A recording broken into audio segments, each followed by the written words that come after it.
Ken, no vote. No Ken, no vote. No Ken, no vote. Every for high Ghana 70VGH, make sure like, a comment, subscribe, turn on notifications so that anytime videos of this nature are uploaded, will be notified. Every for any winner, may call me through a TikTok, a share, if you are live, be a mention now. You say, and Friday in Umre, actually 14th February. 14th February, we need to do sir. Because when this castle, I say, I saw my give chocolate and send and me pay 14th. And now me share politics be a assembly na me call peer a branch e so. Me call peer branch no so no me hu say. Na nipa share that one in life so sir. Na nipa ba ko pe na one that so me call ka una here too. But no kasa. Me say mami abotre o mami ti asema oka. Sana no can no vote to crofo ni bi. No can no vote. That no can no vote no. Me ko checking the panel profile no. O abrochire o. I say o Germany. And ukwa na shocking me was saying na shocking me was saying name. For obia nyakupa abua nyakupa adom utime tu kwan ekwa manoni abrochire. Germany of all nations. Now you don't understand the essence of democracy. You don't understand say sometimes you know enye ne awupe ena ebebem but the voice of the majority. When the majority decides, say, we are going a certain way, whether you like it or not, because of patriotism, because of democracy, you must follow. At least we'll be our approach, should be able to understand this. Number two, I branch in our no can no vote, see. Honorable Ken our voter rate now of fulfilling promise of opening a company, blah blah blah. Now, Baomiano business, those were saying that maybe sometimes do we even realize say, and I say Ken Microphone, do they realize that they are comparing apples to oranges? Dr. Mahmoud Baumia nipa an academic and a career person. Obi a career person academic no need any say or research or try idea or imparting knowledge or consultancy. Right? And it's a bank be a collapse. And as a bank be a here ideas be a no mako tua uka say my ideas. And a consultancy. Say TV station be a young more about maybe we feel that now my friend no matter your scan now I check them actual viewers. A resource person. We a lecturer, uchi idea, uchi school for idea. Now your mouse car. Now a two at the end of the month. And I say whatever your contract says. Eti enye obi bia na so your businessman. Honorable Ken Ednwesi was a businessman. Enti enye anything ahead of say Honorable Ken may be businesses. Enti untimi confess say Honorable Ken e be business enti Baumia business do saying. Esa obi sa won say Baumia no nipa do say na otimi training omu. I know musum omo abaye economists. That is how to judge Baumia. That is how to compare the success of Baumia. And so Bisa who say Baumia as vice president, now economy not to saying that is how to rate Baumia. But what Tibeka say Baumia business center or be only businessman. Don't we see the people who are around Baumia? Dr. Gideon Dansumbo. You can see say what he has been able to train his likes. He has been able to replicate himself among these ones. And that is the most important. That's what you look at for. Oh, came for. I feel almost more party be I say the base party. Jama na up to now about Ken Yanko who Dr. Mamru Baumia. Yeah, no. Ebe feel papa. Ghana third force. Third force. Ebe ya mut said ni Abrani Champo di yemu. Musa Abrani Champo buy no abeji mu vote na. Na mu vise obeji Baumia vote. abeji mu vote nyina voter region ba me Bernard Champo wini enti se mu nne mu se nko se mu se ka se mu ko start political party bufra enye hwi enji one vote mpo free NPP o Ken no vote. No Ken no vote. No Ken no vote. NPP mo ma yiram kura ma yiram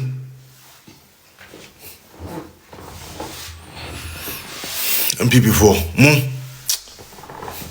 mutumi chinchim ona bonsa obi anka hwe na mbo hu ne eba mbo hu de eba the base ye ba te se kakai no the base ye ba so mo so ona bo nye papa ye hwade ye nyina ye hwade ye nyina ye hwade mu leaders futantan we amu bedi ye no ebe wia sika nanado musika na mu wia ye no mutumi tuatua de mankofo na delegate for ndie mo kra de mo ye mobo delegate for mo bi delegate for mo bi mo kra ye mobo mo mpe oman yi mo mpe oman we yi mo mpe Ghana yi mo mpe Ghana nkanko che adwuma enne ya minimum ka say ono abo she akachi we say hinfo bo say obeye ode eto no be call minimum ka say ho start esirem ho start all start the company now so the be mom no so we knew the be mom no was start but mianchire e company owo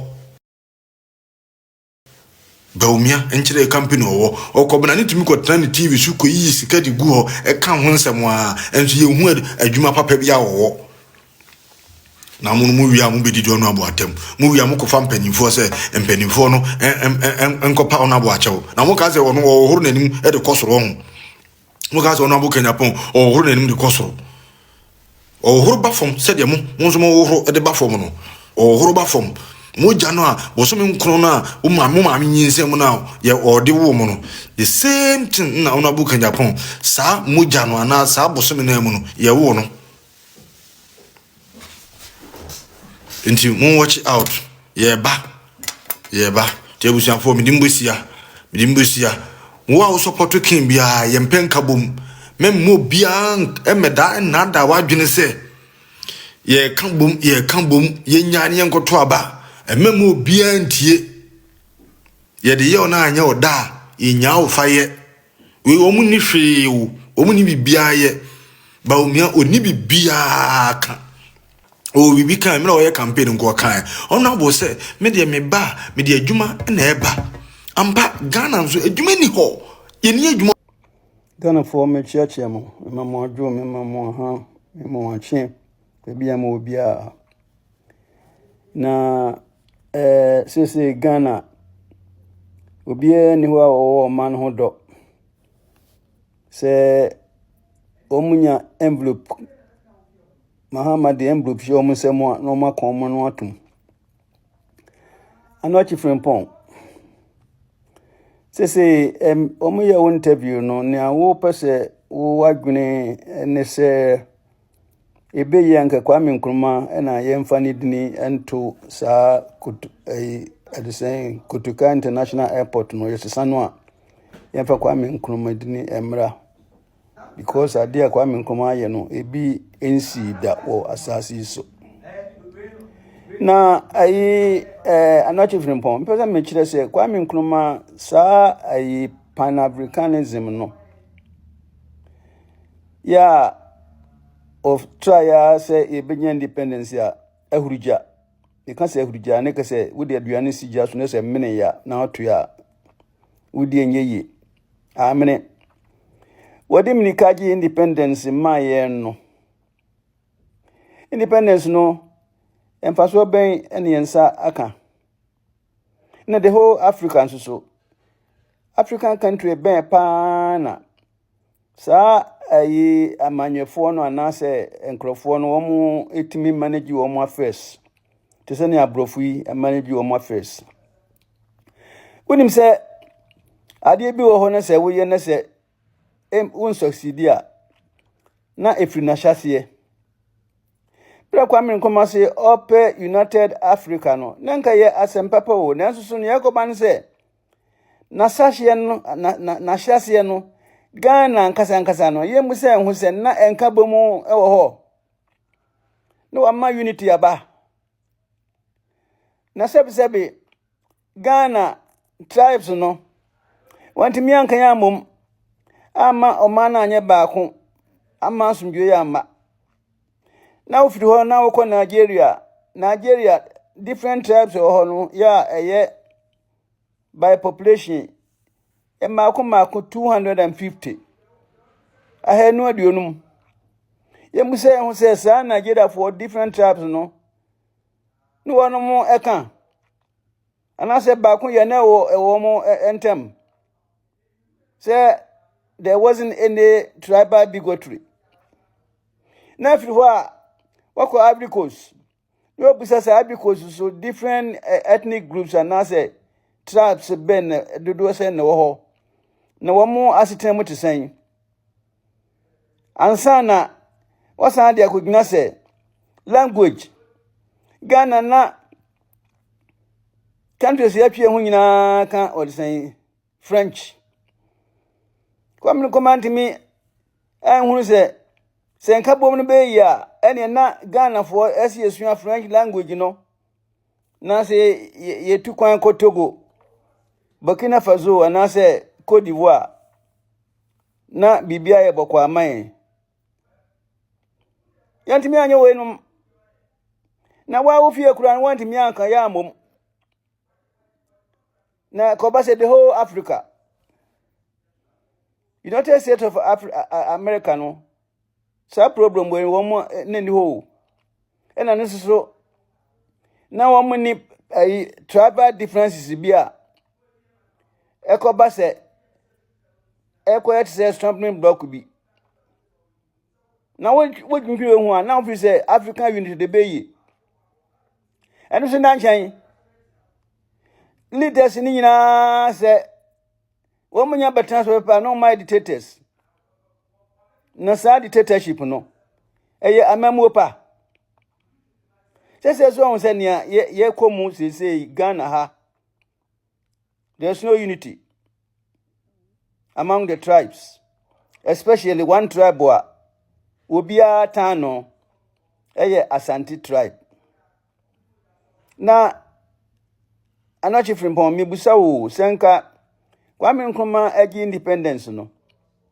enen ko ma ye fa Ghana history and I say Oman history free gokus emma mrante ne maba wo nyina hunu se ansa ne ye benya independence ya ye said new Ghana no say na Oman no monetity upese the whole world it said pan-africanism no Kwame Nkrumah eno ena ehyias yese na de agency sa colonialism no yemuse ho se ansana Kwame Nkrumah ekofa Ghana edina beto ye ho so no tribe ben na fight against colonial colonization tribe ben Asante na gina ho eni abrofo no kun ye history mu history tambia wo kan no mentis wo bo 1828 nida enso wo ko British archives mu na say history mu 1828 womo declare wo parliament say they had nothing to do with Gold Coast again adentra because ekobia na womo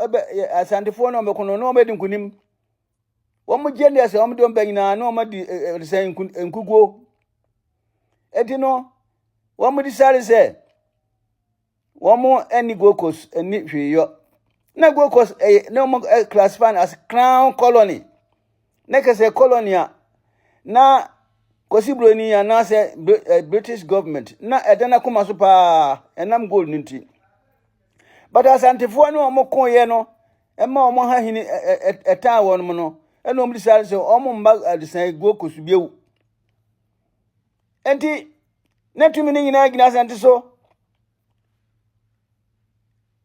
kosi se 1843 ena the same George McLean. Oba Ghana, and that's Oba Gokos. Oba no as a representative for the government. Nemom abiadifo anu mo Great Britain na no and the small no man Oba say, "Ombehwe na won establish peace." And from 1843 no, and kakra woni ehimfui coastal the chiefs no, was saying alliance ya. And nam so Commander Hill to me by 1877.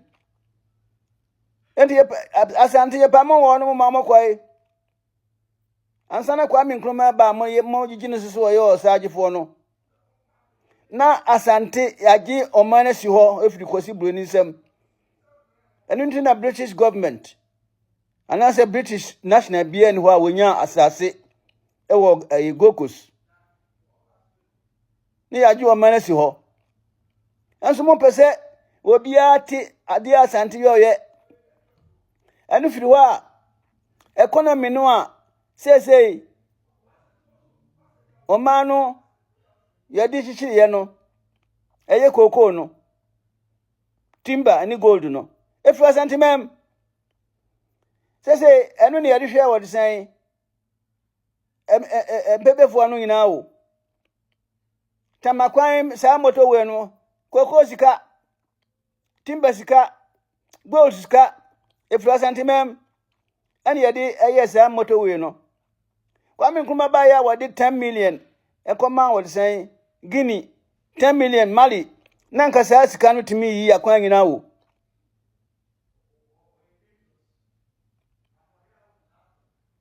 election do so a yenko prepare what say opponent no because we enemy enno na say Mahama no mo ye o anso na chief empowerment say what me criticize say we have say me say cocoa industry no a yedi ehwe esimfo no yedi chichiri o man no enu na say Mahama egunu ye o wonti mintu akua edisen akuafo no ka enso so menti say anochi from pon amia yo interview amwa akondemu ne mom yesisa edisen Kotoka International Airport de ne wanu den Kwame Nkrumah ye edisen Messiah senko my good education nkanyen se ne yebre ya enam edisen education nipa mebre nim ti no nkonto bebia mbetwa bi akire om nyina no mage adi enti mon kaza nkire Mahama na Mahama wo se wo ma no sa na wo se no